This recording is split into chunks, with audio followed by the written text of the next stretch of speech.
Ma, ngayong gabi, babasahin ko ang aking tula na ginawa ko para sa iyo.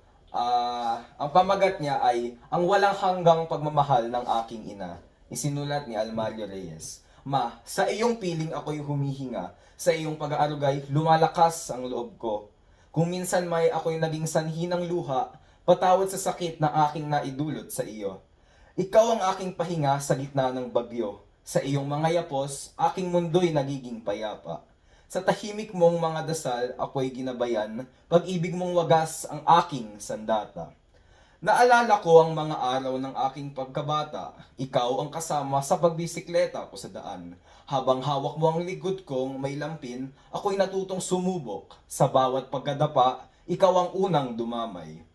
At sa bawat umaga ng aking kamusmusan, ikaw ang nagtiyak na ako'y maayos at malinis. Ma, ikaw ang ugat ng aking pagkatao, at sa iyong pagmamahal, ako'y laging uuwi. I love you, anak. Thank you. Ako na naman paborito mo.